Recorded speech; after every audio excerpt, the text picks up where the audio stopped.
It's a good job. Yes, sir. Yes, sir. Good morning. All right, I see y'all coming into the chat. Shout out to everybody that is subscribed to the channel. Shout out to y'all. Please stay subscribed. There's a lot on the way. And make sure y'all are following me on Twitter and Instagram at ITSARP. It's ARP. All right. Keep y'all in the loop. I'm trying to retweet as many people as possible. I'm trying to answer as many people as possible. On Instagram, I'm almost caught up with my DMs. Also, you could DM the rare breed _ ENTIG. You could DM over there as well. Stay in the loop. The title, Don Dada's 97. Salute ARP. Salute back to Danny. Get your pay-per-view. I see comments. John says, I will be watching Calico and Goods. Damn, it's moving too fast. Hold on. Goods and Cal could literally headline the card, and the announcement is number 4. It's crazy. I tried to warn y'all of that. I told y'all that on the last stream. I said,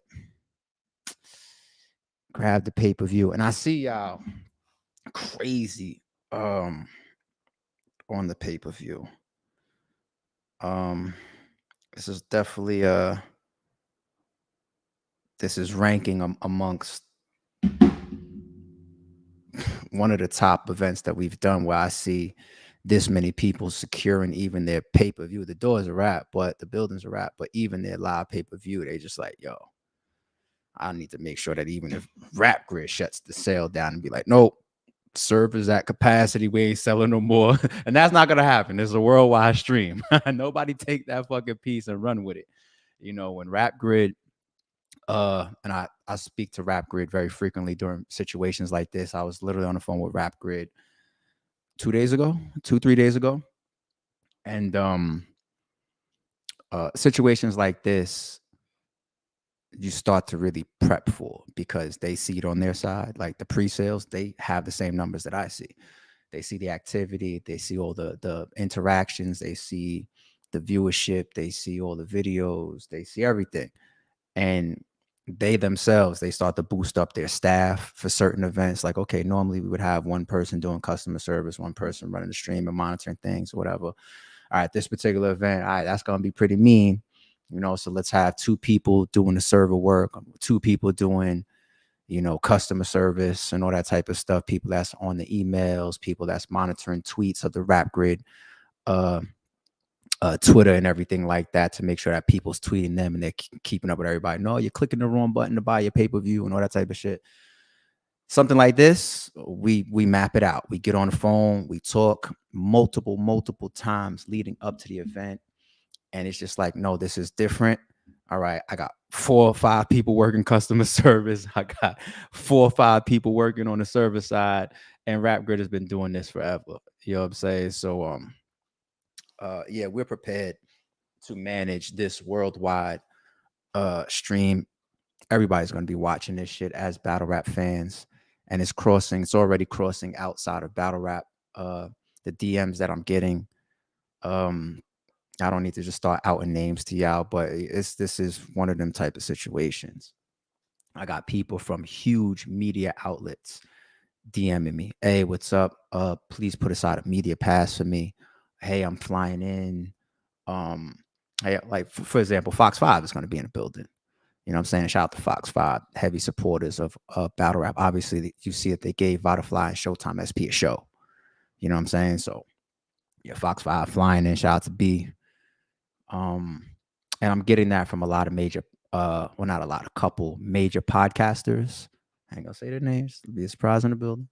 And they're like, yo, what's up, man? I'm in there. I'm like, salute, got you. You're on the list. So good. We put aside that small pillow for the VIPs we knew was going to be coming in. Like, oh, yo, I heard this wave, blah, blah, blah. That's what it is right now. All right. But When it comes to people asking me about Entourage, and when it comes to as far as even people that's trying to get a pre-sale general admission ticket, those been a wrap. It's over.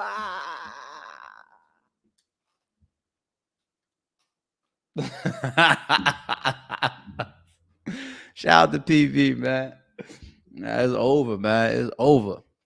But yeah, pay-per-view, please. I literally just got a text message from shout out to my homegirl Chelsea, man. She be holding down the door for us, crazy. You know, the beautiful light skinned girl that you see at the door for the Blue Room events. That's Chelsea. Y'all say hey when y'all see her and y'all get there. She literally just texted me screenshots of people hitting her. So people are now trying to go around RBE. They're going to the door girl now. This is the first time she ever hit me like this. You know, and she's sending me screenshots of people hitting her saying, yo, can I get a door ticket? And she says, what she's asking me, like, how do you want me to respond to these people? You know, so shout out to Chelsea holding it down. No, don't think that, oh, I know the person, I got the number or the DM or the IG to that beautiful girl at the door. You know what I'm saying? So let me hit her and see if she'll sell me a door ticket. No, she's RBE mode on September 2nd. She come right to me and say, how do you want me to handle this? Yo, good looking out, Chelsea. Tell them we'll do our best the day of. People get out there, get online early. We're going to try to sell a couple tickets at the door if we can, but it's not guaranteed. You know, the pre-sales, everybody that got their ticket, you're guaranteed. You're in there. We'll see you there. Everybody else, if you don't want to take the chance of trying to get to the door super early and seeing if you can grab one of those last minute tickets at the door, and those will be the highest price. Of course, they're going to be more than even a pre-sale. So that's me giving y'all even up. I don't want to trick y'all, have y'all get there and be like, yo, like on some verb shit. Yo, it's a stack. No, I'm not trying to trick you. I'm telling y'all, the pre-sales ended general admission at 200. That's what the last final batch of pre-sales was, $200. And people still DMing me right now. I could show you DMs on the screen right now. Can you sell me a ticket? Can you sell me a ticket? I'm turning down in my DMs thousands of dollars right now. I'm turning it down. Like I can't sell any more tickets. You know what I'm saying? So I'm not even trying to line people up. I'm telling you, like, I can't guarantee the people that get out there, you know what I'm saying, early morning, September 2nd. We'll try to get a couple people in.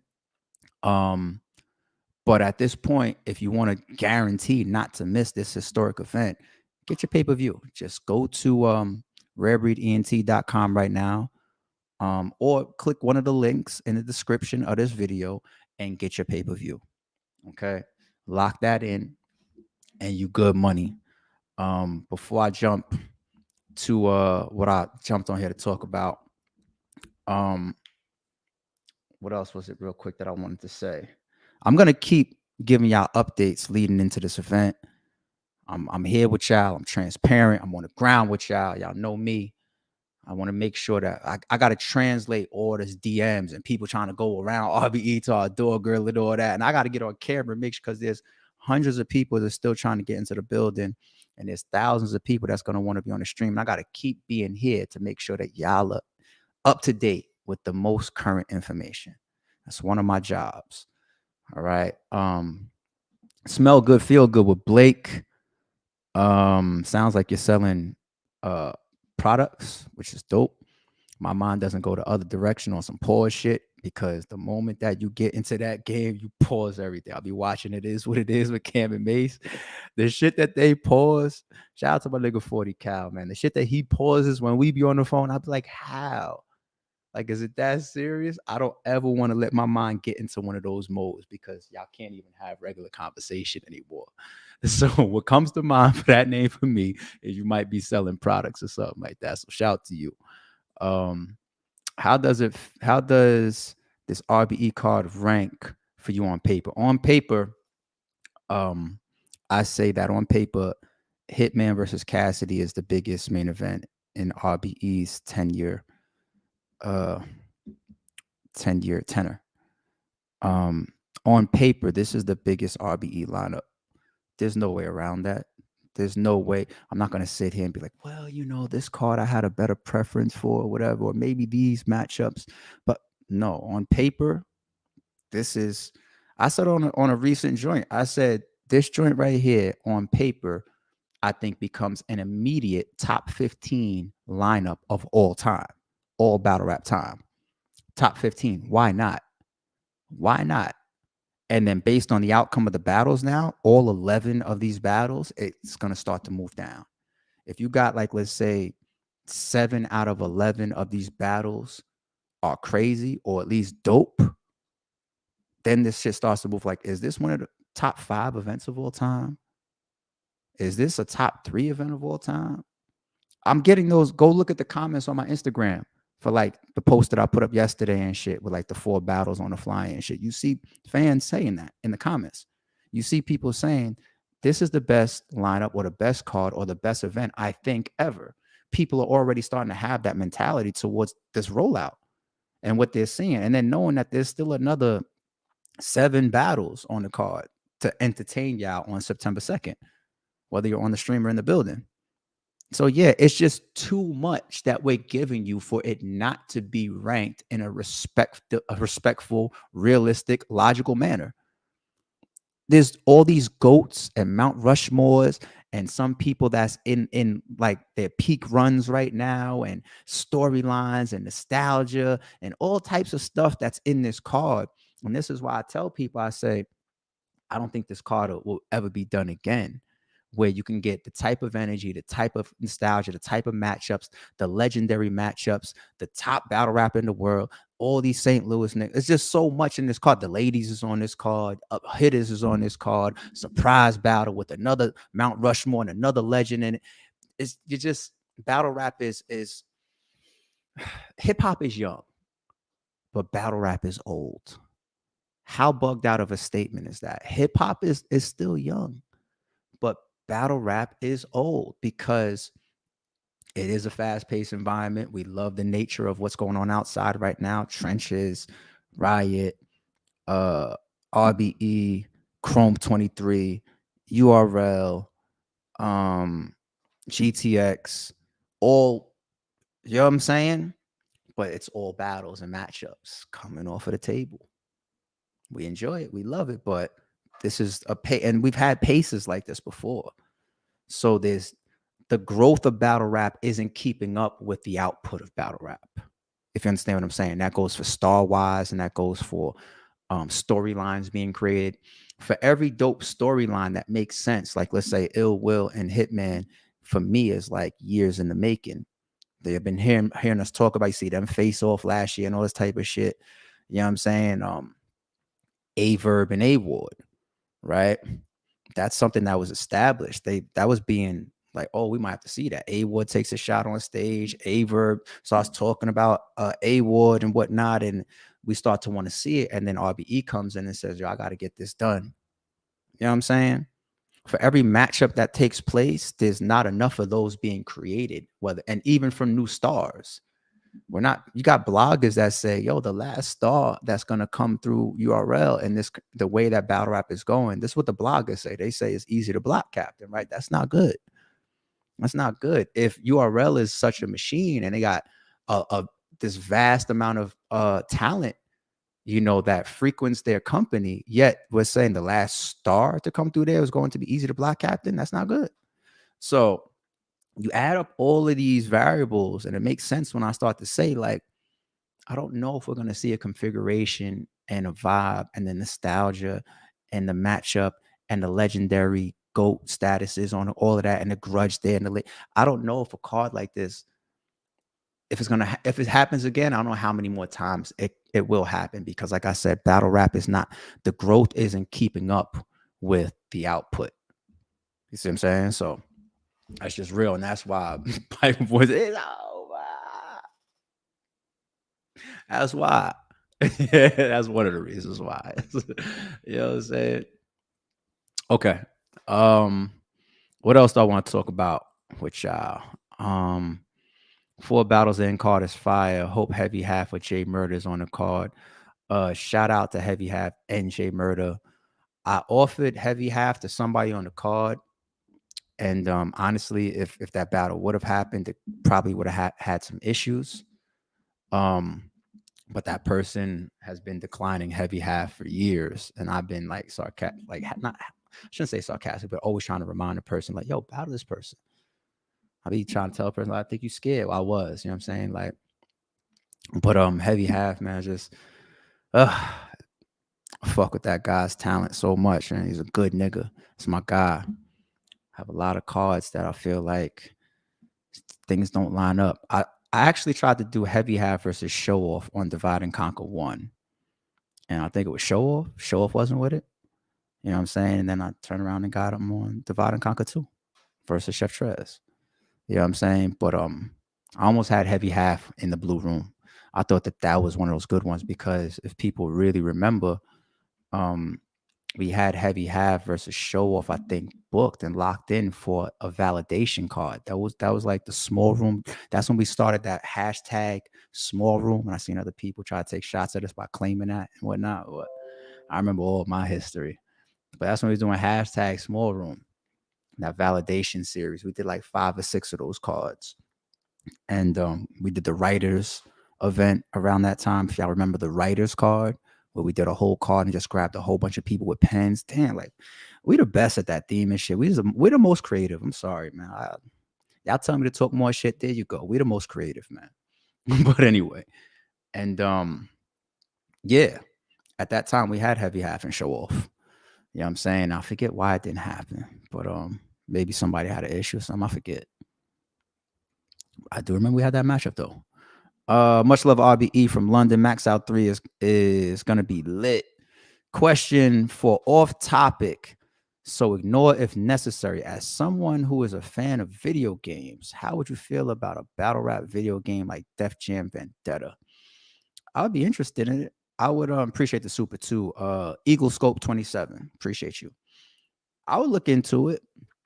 I'm not as much into fighter games as I was when I was younger. When I was younger, we fucking stealing and bagging up groceries and all types of shit to get our hands on some quarters to go play Street Fighter and Mortal Kombat and Killer Instinct and all that type of shit. I got Streeter.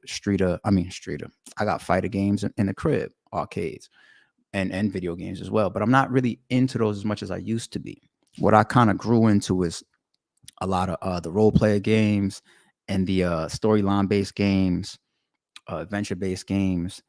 Final Fantasy VII is my favorite game of all time. Metal Gear as a series. I try to set aside time back when I was heavy in my gaming to play games like that, where I know I need to put 40 hours towards BioShock. I need to put X amount of hours towards, Metal Gear Snake Eater. I need to go play this Final Fantasy VII or this Final Fantasy VIII. You know what I'm saying? I need to play Resident Evil Nemesis or Resident Evil Code Veronica, some shit like that. Those are some of my favorite games and shit. You know what I'm saying? So I started getting more into those type of games. I don't play sports games too much because I'm not big on playing the computer. I've never been an online player. I never really played nothing online. I know that's a wave out there. So I just gravitated away from like sports games a little bit and fighter games. So if there's a new Vendetta, I'll look at it. I think it'd be cool just because we're in battle rap, but it's not gonna be something I'll be sit down and playing a lot though. So appreciate you. All right, I'll get to the rest. Let me get to this super, and then I'll start to get into some of the topics real quick. Salute RBE for pushing the culture forward. Don't let Verb make the pay-per-view $2,100. Evlando Cooper. Listen, man, Verb is running shit right now when it comes. He dictates what the price of the stream is, man. Like if Verb called me and tell me, yo, raise the stream, I gotta raise the stream. I gotta do what he says, man. Like that's Verb. And then he's out there trying to fucking warn you fans. Like I saw a blog with Chris Unbiased either today or yesterday, and he said, yo, they just announced Calico versus Goods. ARP could charge $100 for this pay-per-view and it would make sense. And we do know that. And I'm not saying that it's going to be $100 pay-per-view the day of. I'm not saying that. But I think people understand that it could be or it should be. And somebody like Verb, who's just on his shit and he's way more aggressive with it, he's like, nah, this is this event and I'm here and Hitman's here and this person here and that, blah, blah, blah, blah. Nah, man. Even he wants to continue to make sure that he's a part of a historic moment.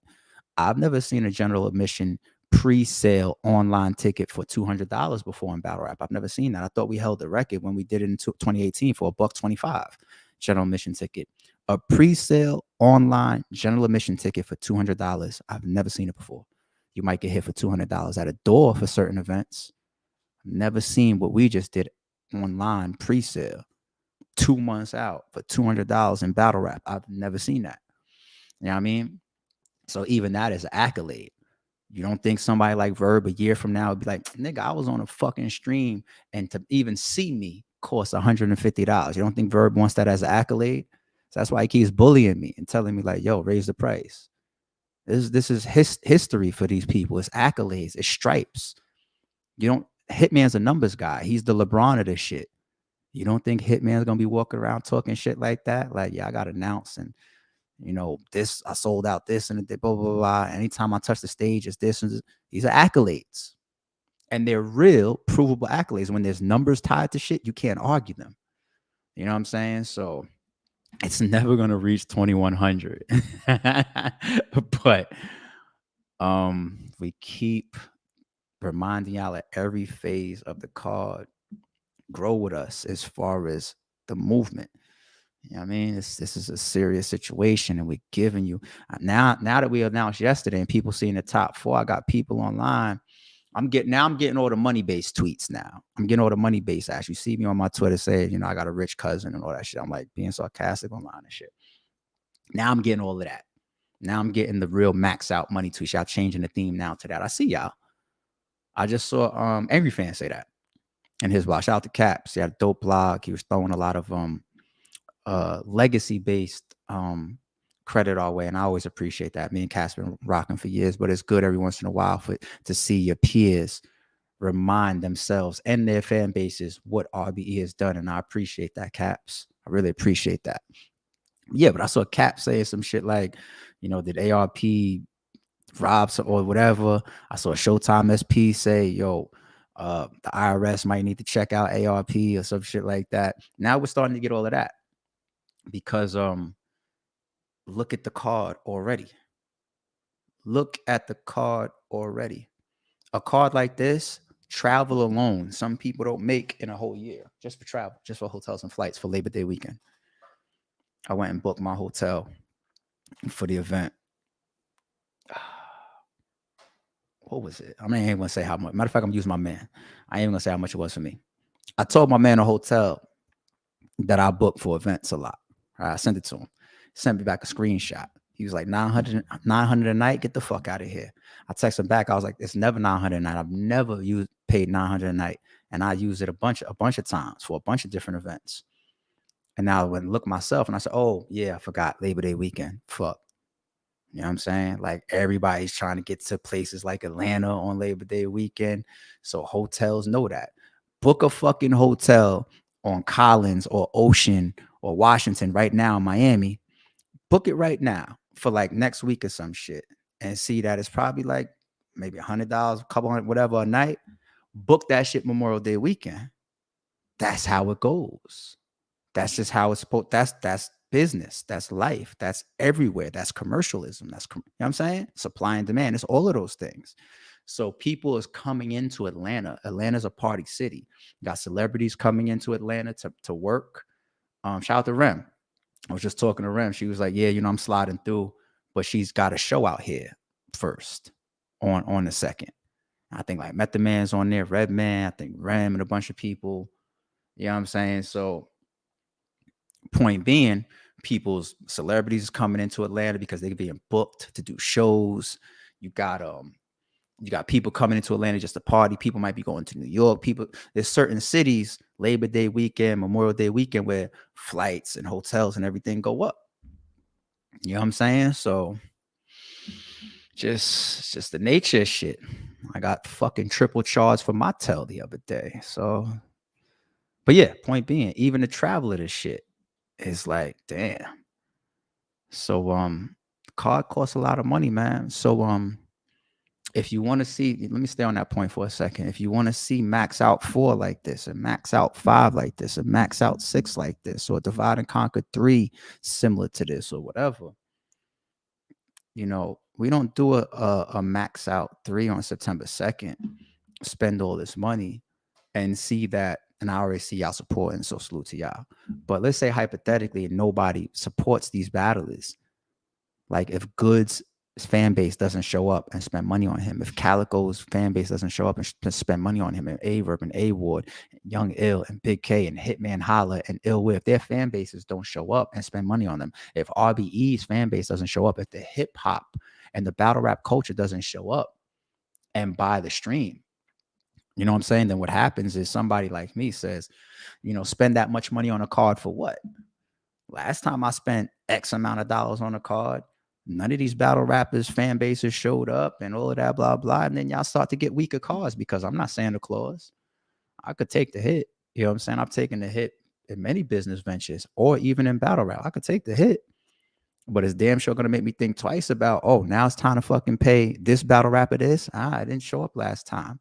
There's battle rappers right now that I'm not going to be easy to negotiate with because I see what I see. I know what I know. I got the numbers. You know what I'm saying? So that just be part of the shit. This is another reason why battle rap is being out there and being involved in a card and not just being like, it's very lazy to sit back and be like, I don't need to do nothing. Hitman's there. I don't need to say nothing. I don't need to be online or do nothing because Averb is going crazy. I don't need to do nothing because the overall max out energy is crazy. And ARP is going to talk on his channel every other day. I'm cool. I'm just glide along. But then I pick you out as an individual. This is how I do business, whether I tell you or not. Then I pick you out as an individual. And then once again, real hustlers don't hustle for today. They hustle for tomorrow. Real hustlers. So then what happens is the next time we get on that phone, I'm like, yo, I don't even remember a single interview or a single video from you. I don't remember going on my timeline and seeing you tweeting about, I don't remember you posting a flyer. I don't remember people anticipating your matchup. I don't remember people talking about your matchup. What do you want? I think we need to talk about like half of that. Oh, you disagree? We can't meet on the numbers. That's when I go this way and you go this way. And it doesn't work out. No hard feelings and negotiations. That's real. That's real. Because as much as some of these people are my niggas past battle rap, when it's time for them to sign a contract, they want to do business the same way I do. You have to separate business at some point. And then once the business is understood and we got that all ironed out, then we could be cool again and be on some regular shit. You know what I'm saying? So, nah, I ain't trying to fucking give you 100 if you're only going to make 20. In what company or what business does that make sense? Nowhere. All right. I'll be giving y'all topics for y'all supers, man. Almost Woke. That's a funny ass name. Shout out to you. Appreciate the super. When the next max out announcement? Maybe tomorrow, maybe Sunday.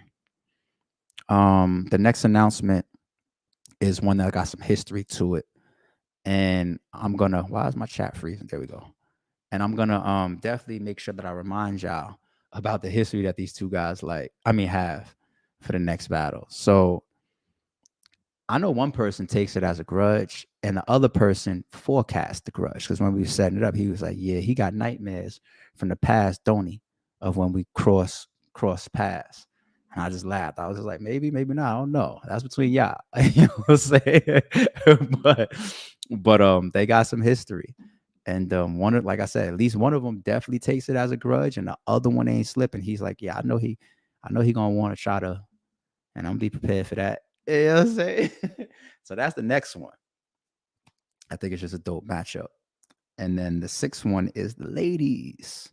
Sixth matchup could be within the next 4 days, and that's the ladies. Trigger Man said it's over. Shout out to Trigger Man. All right.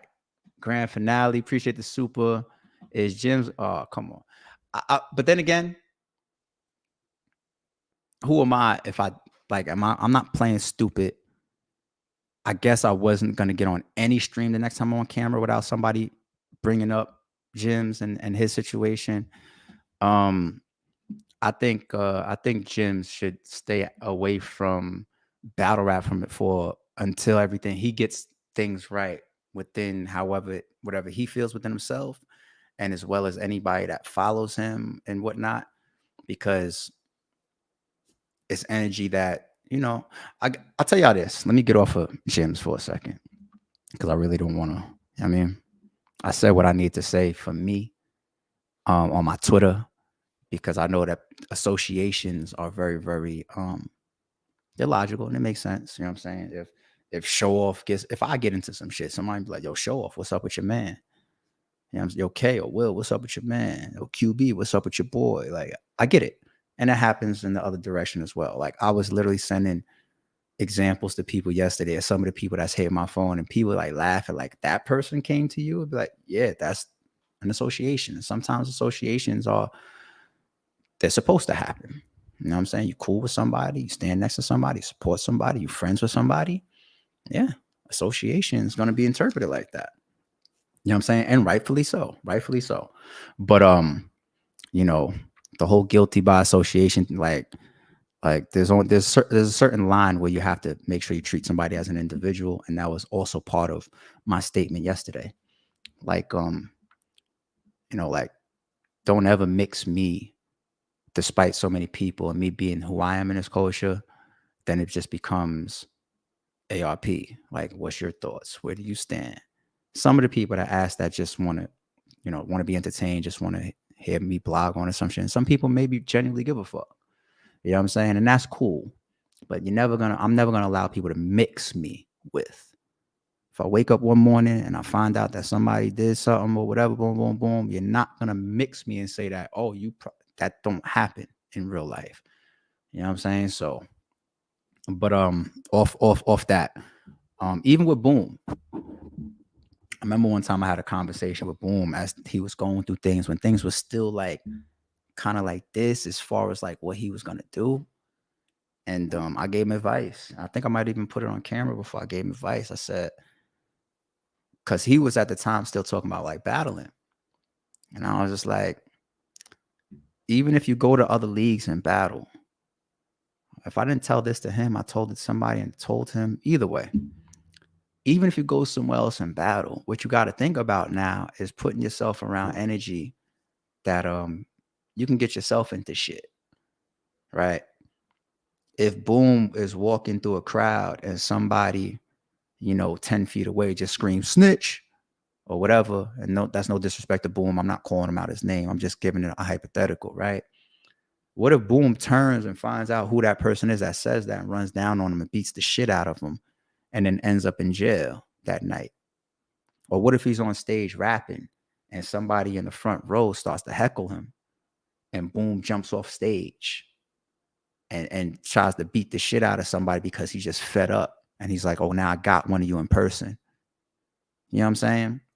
The reverse could happen as well. Somebody could just be ignorant and just, stupid and just they want to do something to you. Like there's people that literally walk around this earth like I don't got nothing to do with the 6ix9ine shit.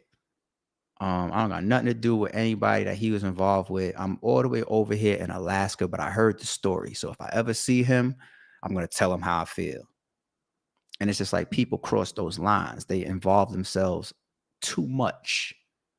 And that could happen to, that's why I was saying like, that could happen to Boom too, where it's just like now somebody just wants to be involved just because that's the type of character that they are. You know what I'm saying? And that could have an issue for Boom. So it goes both ways. Boom could get hurt or get hurt. You know what I mean? And I feel like when you got those type of energies in certain places, I'm not a fan of being in places that you're not possibly welcomed. I'm not a fan of that at all. I think once people start to do that, and this is a whole separate topic, y'all, this has nothing to do with Boom and gyms. I think once you do that, you're a little bit in your pride, you're a little bit in your ego, or you're just ignorant or you're immature. You know what I'm saying? Like, I know stories of niggas around where I grew up and everything, and niggas that's in jail right now. Actually, I think he's still in jail. Like Badar, shout out to Badar. I think he might still be in jail. I don't know.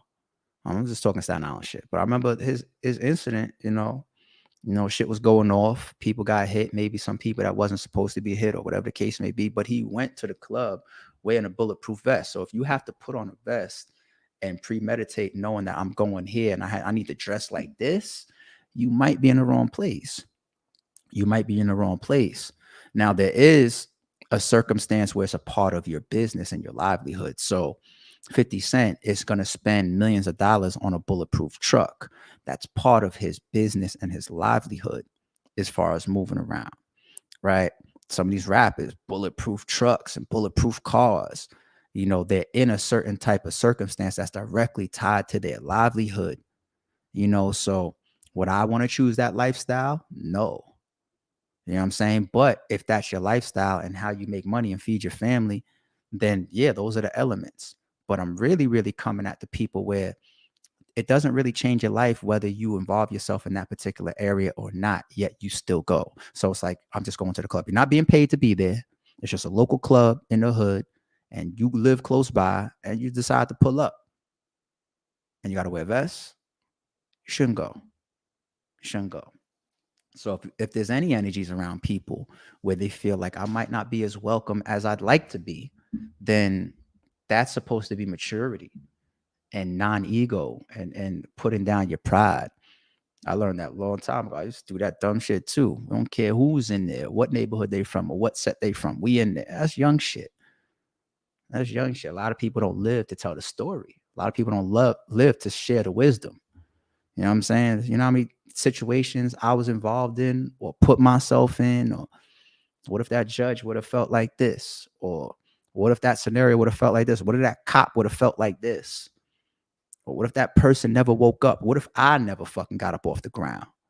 You know what I'm saying? And there's a lot of that shit where there's a million instances in this world where people that go through situations like that, they either behind the walls for it, lost their freedom for a certain amount of time for it, lost their lives, lost all types of shit. You know what I'm saying? So it's like to sit here and tell y'all, like, nah, don't be those people. I'm lucky enough to get to a point where I could share that wisdom because a lot of people don't even get to that point. So topics is something you got to live with on this channel. I swear I'll just be rocking out with y'all. I ain't even come here for that. I'll just be rocking out with y'all. Smell good, feel good again. I do cologne reviews, by the way. You see, that's me being mature. I mean, I didn't want to do the fucking Harlem shit to you. You see, and I was right. Probably sell products, right? So shout out to you and your colognes, my guy. See that? You Harlem niggas, man, y'all started some shit. Now look. But it is what it is with Cam and Mace, though. It's fucking hilarious. I ain't gonna lie. Especially when they got guests where they trying to be professional and they say it under their breath, the nigga just be talking and you'll hear like a Cam like, yo, hey, yo.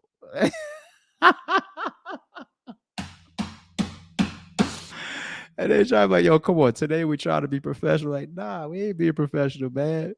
That was a revenge pause. Or you reach like them niggas is hilarious, sir. And I'm late to that party. I ain't gonna lie. I just started watching that shit.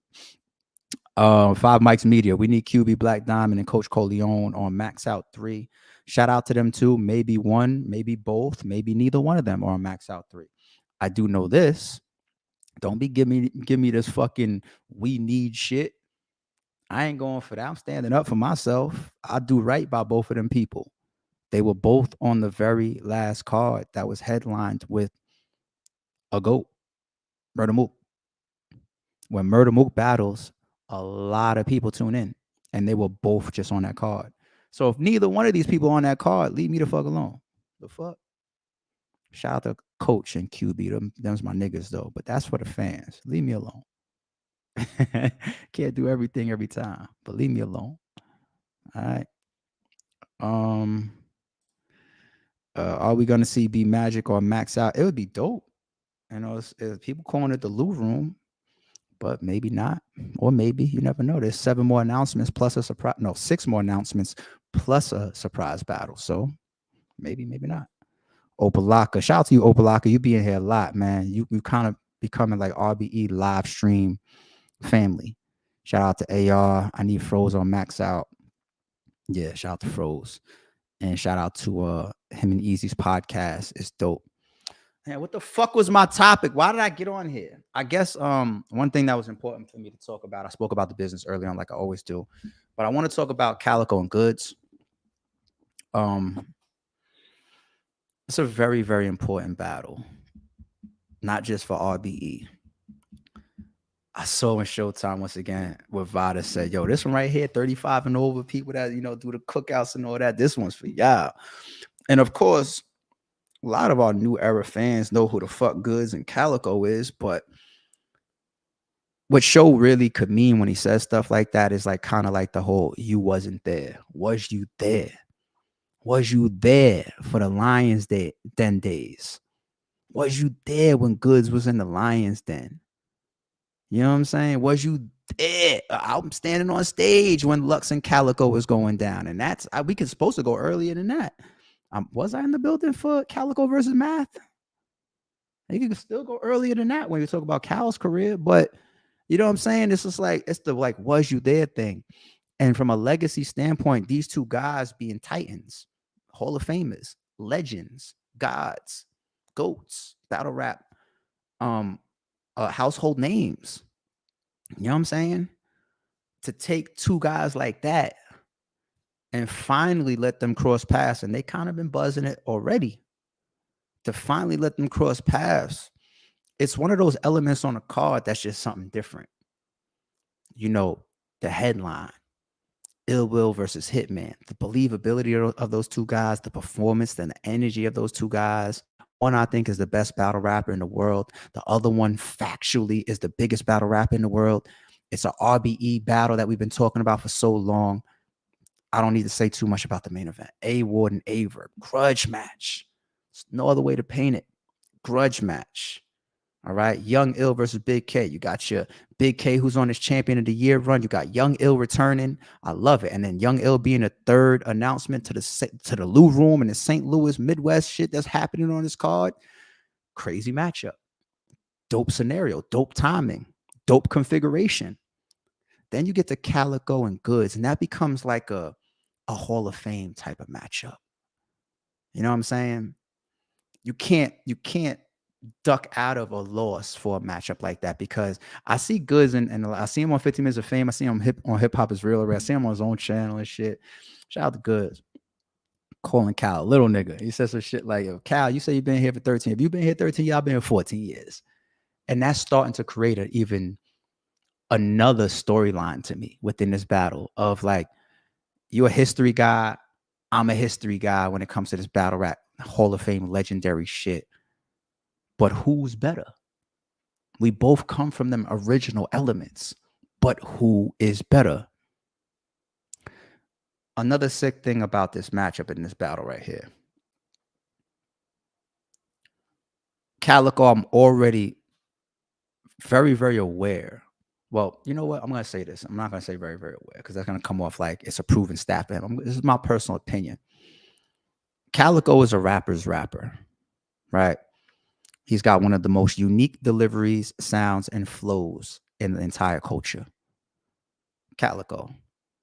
Whether you think his shit is fucking like a melody at times or whatever, like him versus Will, there's times in there where he's saying some shit that sounds like it could be taken out of the round and put on beat. And he goes in and out of those type of pockets, but he's the wizard at how he does it. And him versus Ill Will just happens to be one of the best battles on the RBE channel. Just happens to be that feel. And that's where I'm going with this. That feel, that configuration. That's what was so dope about Calico and Ill Will. Not just that it was a Midwest grudge match. Not only did they have some history, not only was it the what they both bring matchup and style wise that made sense, but the element that it was in. That battle birthed the on-site series. It happened by accident. And we said, you know what? People love that. Let's do something that we call on-site, and just work with Ruin Your Day to just pick one-off scenarios where we pick a random place. You got like Floss the Boss versus Nice in front of a gate. You got B Magic versus Mr. Mills in an alleyway. Shit like that. Mr. Mills, I think, versus Dre Dennis. We take off the stage, put it in the middle of the crowd before we start the rest of the event. Just on-site shit. You know what I'm saying? And it's just like this battle right here with what these guys both represent. And if I jump back to Good side, you see the mode that he's saying he's in. I want to rap. It's coming off of doing his cipher. He's always been like one of our cipher kings. You got to give that to Goods. He's one of our cipher kings, right? You put him in a cipher, he's always like the best or one of the best over the years. Got to give it to him. So when I think about Calico's best performance on RBE, one of his best performances to me in his career, or one of his best battles, that's what the fans say, him versus Ill Will. And I think about Goods, where he comes from, Lions Den, him being in that rapper mode right now, taking that off of a big stage, where I don't think that these guys now will come up with their rounds telling themselves, I need to wow the whole big arena because this is a big stage battle and we big stage battlers. Battlers have to write different. They have to prep different. They have to construct their shit in preparation for, I got to make sure I can get to this punch fast enough before I lose the big crowd. Or I got to construct this in a certain way so that they don't miss the lead up all the way in the back of the room. Or I got to make sure that, I prepare myself to deal with whether this lands or it doesn't, because people even choke when they get silence in a big fucking crowd because they constructed this shit to land and then give space and back off and just sit back and allow the crowd to erupt. People choke when they don't get reaction sometimes. You take those two guys that are very experienced on being on big stages, as well as having roots in small arenas and ciphers, and you put them in the blue room. It's over.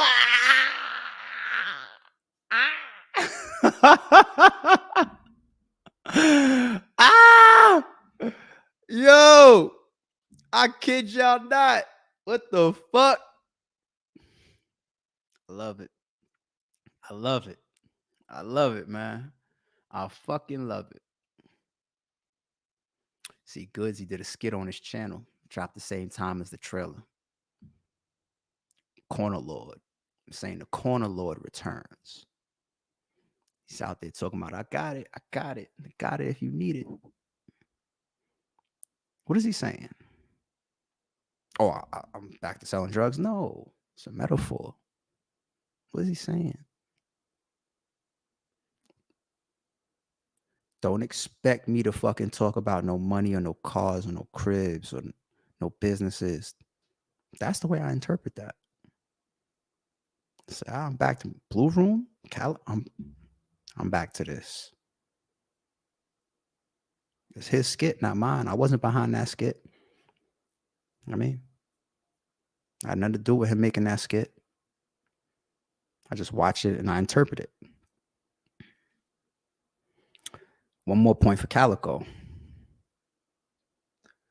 Of every battler that I've ever worked with over the last 10 years, Calico is the only person that books in a way where you can tell this nigga's a hustler, but at the same time, he's not chasing a bag.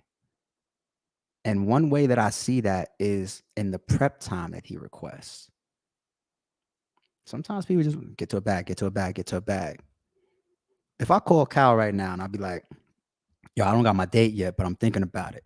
He'd be like, yo, please push it out as far as possible. And he's not trying to take battles in between and pick up other bags in between. He just, the more time that Calico has, it just enhances. I don't know what his full prep process is. I don't know if he's the type of guy that does a lot of early writing and then uses a lot of time to go back and shape shift, tune this, trim that. Oh, Good said this, or I saw this interview, or this happened on a card, or this was announced, or this major occurrence happened in the world, or this was trending, add this, boom, boom, or just perfecting. How could I make what I said better in this particular point of my second round? Should I change my third round to my first round? Like once you got your concepts and your angles and your thoughts and you start to really put it, certain people write like that. Whatever his process is though, Cal has always been like that. He's always told me that. And it shows. Like when he got it like a 3-week out booking versus Twerk, that's not Cal. A league owner is not supposed to book Calico like that unless you're just scrambling to fucking get him on the card because he got a big name. The same thing just happened with him on a 2-on-2. Even Hollow was tweeting like, I ain't doing that. Don't call me no more for that bullshit because y'all fuck up my brand. Now, nobody put a gun to y'all head and said, take the check, to be fair. But you probably did. You probably got motivated. You probably got talked into it, or the money was good and you liked it. Could be your fault on your own. And you took it and you realized like damn, why the fucking do that? I don't be doing that shit. And then the fans don't interpret all that. They don't care about the excuse. They don't care about the why. All they see is the battle. That's all they see. That's all they fucking see. This is the history of Calico. This whole Max Out 3 card was locked in like the first week of July or like the last week of June, some shit like that. With the exception of like the surprise battle and the sixth battle that was like added, like just came out of nowhere and slapped us like, no, the card's not happening without that. I was like, okay, cool. You know what I'm saying? So with the exception of those two special cases, like battles 1 through 5 was done so fucking early. So with Calico having what his style of writing or his prep process is catered towards his best performances, this is there. I don't even think even though I've always worked with Cal like that, I don't even think I've ever given him this much time. It's just a lot of little details that I know about behind the scenes that I'm trying to share with y'all. And it gets dark. And then they wonder why. They be thinking it's luck. Like when we have Divide and Conquer 1 and they say every single battle on the card was dope. It's not luck. It's not luck. It's a lot of elements that go into constructing the shit and putting it together and having everybody in the best spot possible. Perfect spot? No, because none of us are perfect. There's still going to be speed bumps along the way. Somebody flight going to get delayed or some. There's all types of shit that happens. But when you really go towards or go at being in my seat the best way possible, and I do my job to the best of my ability, and they do their job to the best of their ability. And then we get to the event and they be like, yo, every battle, it's not luck. Calico and Goods is about to be one of those. It's not luck. When they be like, yo, such and such has had the best battle on RBE of their career. It's not luck. 10 years of luck? No. A whole 2023 of luck? No. It's not luck. I just spoke for 20 minutes about why Calico and Goods, behind the scenes shit or details that y'all might not be reading, why it's such a dope battle. However you rank it on the card. We just announced it because we just like, yo, just announcing that fourth is just stupid. Let's just do it like that in our rollout bag. You can call it on a card, whatever you want to call it. I'll leave that up to the fans. I don't care. I don't even be caring about flyer placement other than the main event. The battlers be thinking about that, or fans or bloggers. I don't be caring about that shit. You rank it how you rank it. Goods and Calico. London in the building again. Do you think it'd be a good idea to put competition on the guest list? Wait, I'm sorry. Competition on guessing the next matchup. Oh, to get even more fans engagement, bloggers can distribute the competition, prize a free pay-per-view. I started learning how to drag my phone on the table when I pick it up, so the fucking phone number don't be in the screen and shit. Thank you, Jamal, for the super chat. Nah, I don't want y'all guessing the next battle. Nah, we haven't thought about that. Sounds like it'd be a fun idea. There's going to be some different stuff that we're doing at the event for the way that the pay-per-view is running and the engagement. There's going to be some things that we're doing for the first time that I think is going to even enhance the overall experience of that pay-per-view. It's going to be dope. But no, I haven't thought about something like that. What I am thinking about, though, I am thinking about doing something extra for the battlers. That is a thought that came to my mind. Like a round of the night, a performance of the night, promotion, top 3 promoters of the event. Maybe I'll put that out there. Maybe I'll see if I say online like I'm doing that, I will hold myself to it. By the next stream, I'm going to decide if I'm going to do like top 3 promoters on the card. Obviously, we know a couple people that probably either got one of those spots locked, right? But shit like that, just incentives. Some of that is in a form of like, you deserved it. You know what I'm saying? Like the battle of the night I've done many times. Performer of the night I've done a bunch of times. But yeah, I'm thinking about doing something for the battlers because I feel like everybody's on the same page. That's what I think is so dope about so far, all the conversations and how these battles got locked in and everything. I feel like this is one of those situations where everybody's on the same page. Everybody wants to outperform everybody else on the card. Everybody wants to beat their opponent. But I feel like everybody on the card is also feeling like I'm a part of this max out thing. And there'd be a lot of times when you do events and everybody's just moving like a contractor or independent person, and that's fine. I don't give a fuck what happens with the door or the pay-per-view or the league or whatever. I'm still gonna do my job, give you my deposit, give you my back end. I'm there. I'm gonna give you my 3 best rounds that I can prepare the right way. And that's all you could really ask for sometimes, unless I got shit in your contract that adds to that. But just to make the point, you know, but this is different. The battle is on a card. It's just like it's like it's like an army movement towards September 2nd, the way that we're talking about shit. It's like a collective. And then when we get there, we all gonna fight amongst each other. But we're gonna create history. That's the vibe. So somebody like me feels that type of energy and I see that type of shit, and I'd be like, you know what? I should do something for them as well. Because if we're gonna make the overall event that successful, because you guys are just, leading into the event, at the event, and then after the event, we're all just on this one accord, which is the type of shit that actually, if it's done event to event, year to year, battler to battler, league to league, that's the type of shit that moves battle rap, past the ceilings that we have. But if y'all gonna do that for September 2nd, if we got to start off with incentives because that vibe isn't common, I don't mind that, because that's me being a part of the growth and me being a part of actually supporting what's supporting me. So might do that. Think about doing that.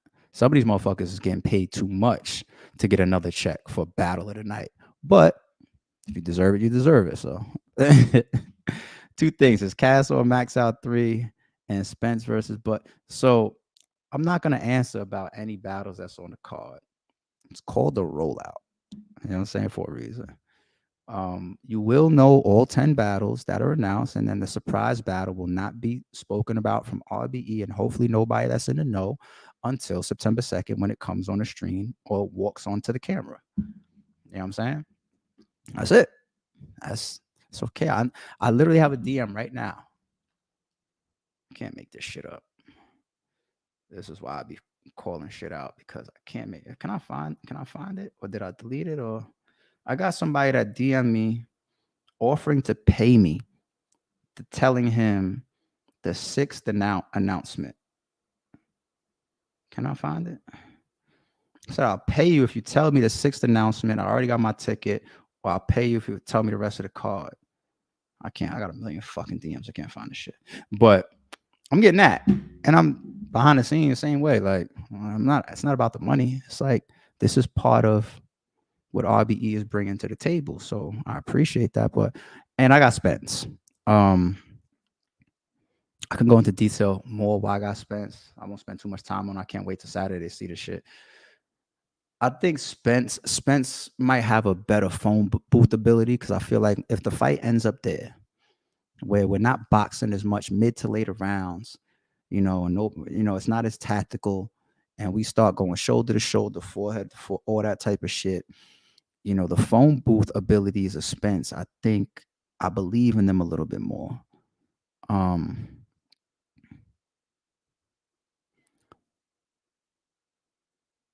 It's like you just got to find your reasons to separate these 2 guys. It's not a pound for pound king, matchup for no reason.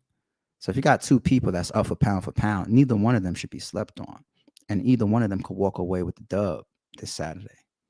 But there's a couple key things that I see in Spence that make me kind of give him a small edge under certain scenarios where I feel like the fight might go. This ain't no early stoppage fight to me or nothing like that. You know what I'm saying? I'm going to go with Spence on this one. But if he loses, nobody should be shocked. Pretty Rasta, Max Out 3. I appreciate that love. How can I come to the event? Just saw that the tickets are sold out. I'm coming from Canada to watch it live, and I really want to be there. Golden ECA, thank you for the super chat, and thank you for the support. I hope that you don't have a flight and a hotel for Labor Day weekend, which is when prices are already booked. because pre-solds are sold out. The only thing that's going to happen at this point is people that get there real early. There might be a couple people that catch door tickets, which also is going to be the most expensive ticket of the entire rollout. You may not want to pay that, even if you pull up and happen to get your hands on an early last minute ticket at the door. It's probably best to just get your pay-per-view at this point, love. Just go to rarebreedent.com or go to a link in the description. I've been turning back money for like the last week in my DMs. You think I wouldn't want to take the money? It's not about that. It's just the capacity of this shit is already, it's a wrap. What we wanted to put it, I can't complain about that because we wanted to still take this card to another level by putting it in the Blue Room and taking it off of a big stage, even though this shit could be in fucking whatever venue that battle rap has used before. So, but I appreciate you, hun. All right, 2 more and then I'm gonna jump. My mere thoughts. Salute. What time does the stream start? I think y'all should be looking to get on the stream somewhere like around 12:30. 1 p.m. the latest. If you know RBE, we run our events pretty fast. People are hearing 11 battles and they're like, Jesus, what's going on? Our last event was 10 battles. And what time was the stream over? If anybody remembers, we probably was out of there by like 7 p.m. or something like that. People that be trying to pull up late, they be missing battles. We're not there all night. That's not RBE. That's not our reputation. All you gotta do is do your history, ask around. So get on everything early. Get there early if you got a ticket, or get on stream. Don't be trying to say, it's like 2-3 o'clock. Let me pull a stream up and see what's going on. You would have missed battles by then. The diehard RBE fan in me wants you to be like the #1 league, but I understand you're professional. I appreciate that, homie. Yeah, there's no real pursuing of that for me. Don Bean, appreciate the super. How do you deal with all these egos and personalities knowing they all can't be main event? I don't have that issue on this particular card. But in general, you do have to navigate egos and personalities in my position. That's one thing that I'll talk about real quick before I get out of here.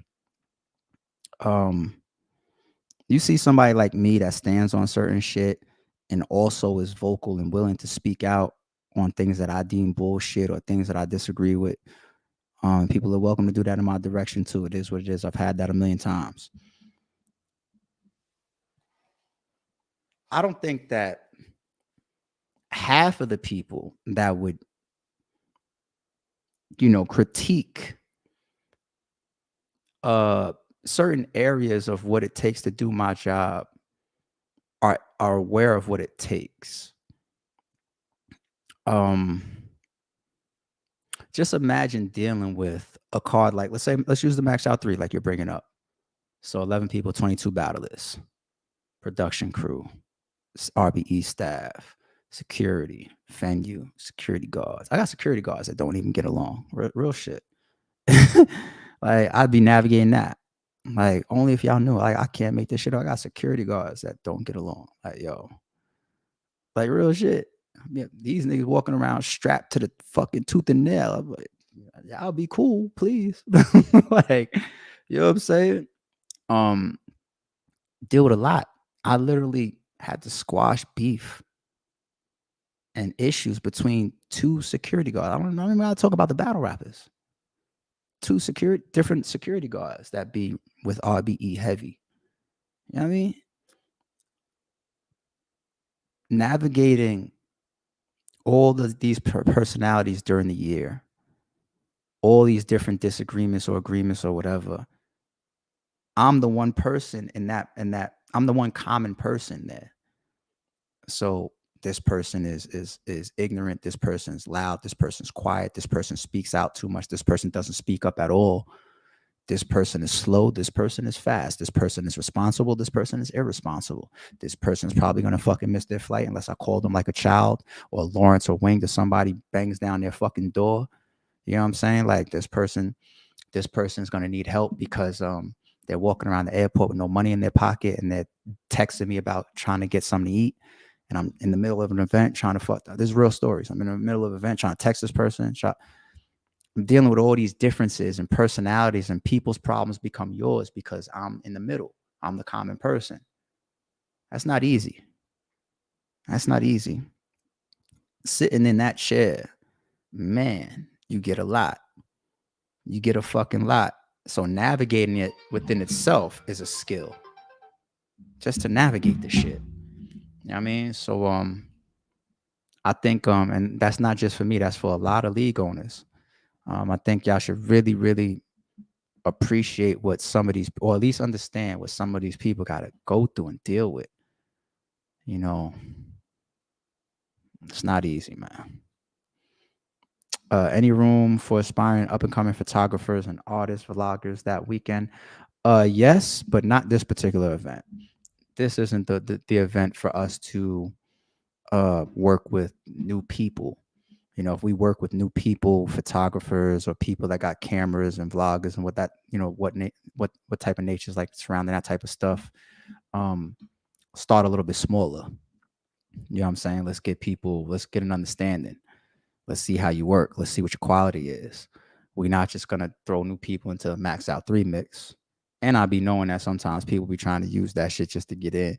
I'll get DMs and shit like, yo, can I get a media pass? I'm like, a media pass. And that's one of the funniest most common terms. I'm not trying to say you doing that right now, Don Dada, but I'm trying to say I'm aware of that. So, you know, somebody really officially wants to do that type of work for RBE, start smaller. We don't need to try to throw new curveballs into the mix of things we never done before with people we haven't worked with before. I want to max out 3. I don't need to test that out then, that relationship out then. Got my pay-per-view 2 days ago, max out 3, looking like card of the year. What do you mean looking like? What do you mean looking like? That's already established. Y'all want me to talk my shit? There you go. There is no card that can top this for 2023. Unless somebody is willing to go into the red. Meaning that just book some ego shit. Like, you know what I'm saying? Question. I heard Mike P apologize in a few interviews to you. Would you take his call? Yes, I would. I did see that clip from Mike P. I thought it was very respected. I respected it. I thought it was honorable, and I'm going to absolutely give Mike P that opportunity that he spoke about in private for him to express to me what he wants to express. What he said, I'm going to extend that open door to him as well, and then we'll speak as grown men in private. But yes, I did see it, and it was respected.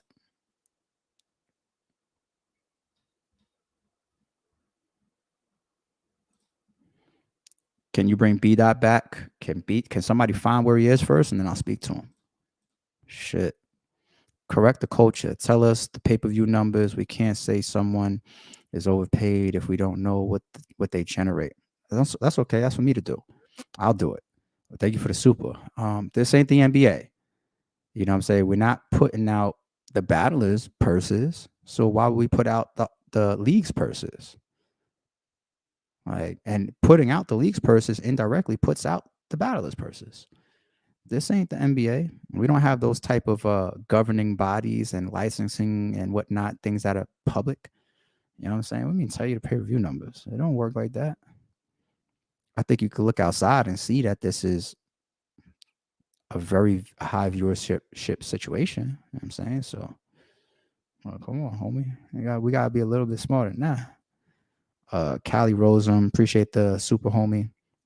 I mean it this time. 2 more and then I gotta jump. Asani the Self God. Good morning, King. You got my blood pressure and anxiety up. My doc told me to tell you, drop the whole card to help me out with these issues. Just kidding. LOL. Salute back to you, G. I appreciate that. And that's when you know you're not conforming and when you're not moving at anybody else's time or for anybody else's beat and you're sticking to your plan. We do that when we release our cards. That within itself is part of the event lead up, the way that everything is constructed and timed and the placement and this and that. You know, it's all done, you know, in a meticulous manner. You know what I mean, so if it makes people's blood pressure and anxiety go up, that means we're doing our job. I'm not just throwing a whole flyer out to you and saying, "Oh, rush them here." Nah, we have our own game plan and shit, and people's enjoying the rollout. That's part of it, and the battlers deserve it too.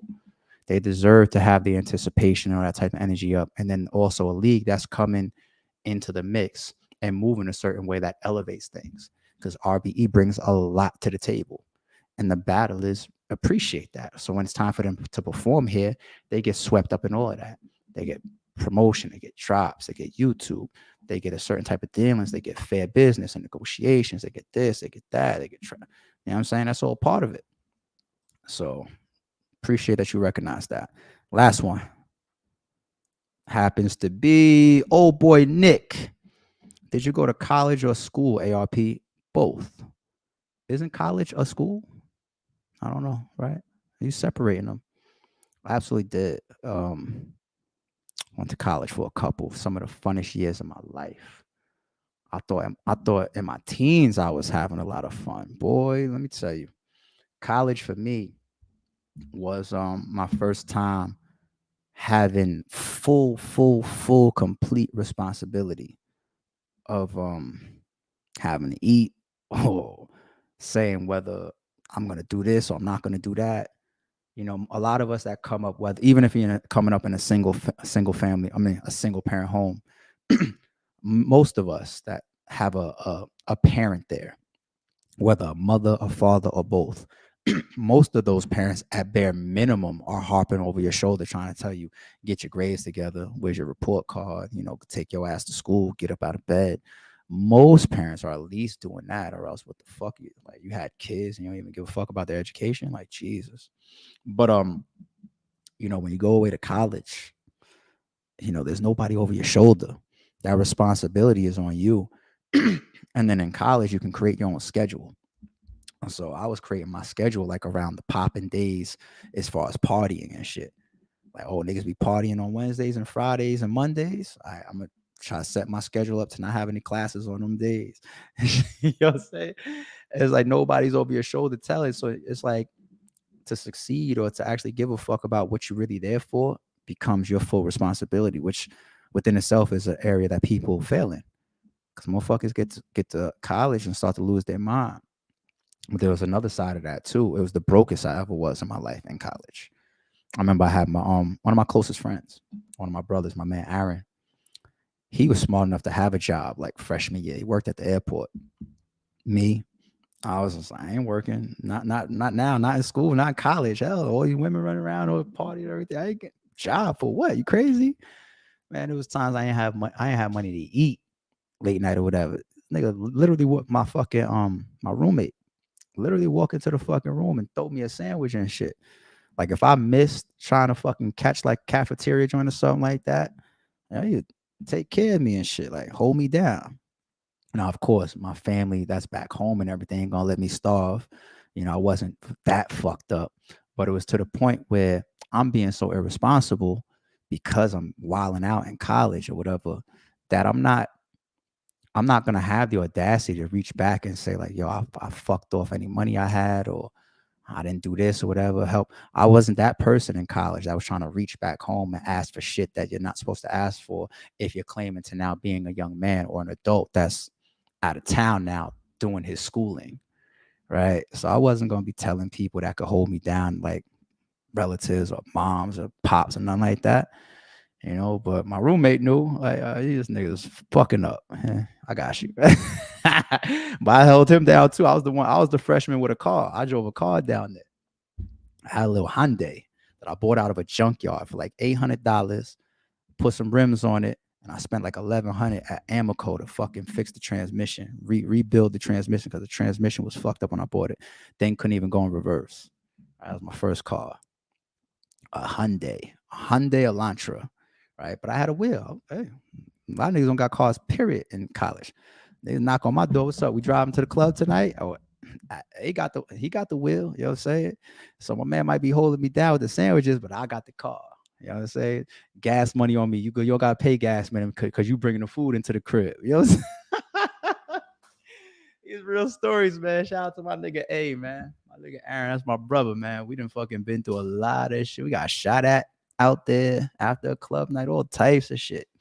But yeah, man, college years, some of the funniest years of my life because it was the last portion of my life before a lot of responsibility jumped on my shoulders. That was the last years of that. And I think when you're young, people try to grow up real fast. And I get it. It looks funner to be an adult. It looks funner to do what you want when you want. It looks funner to be able to drive and to drink, and you know what I'm saying? But never try to grow up too fast. If there's anybody young watching this shit, never try to rush life. You only live once. Some of them years where you don't really carry the real world on your shoulders can be the funnest years because you don't have that weight on you. But the moment I walked out of college, shit got real for me. You know what I'm saying? Like the responsibility of the world comes on your shoulders now. And it's just like now it's really sink or swim.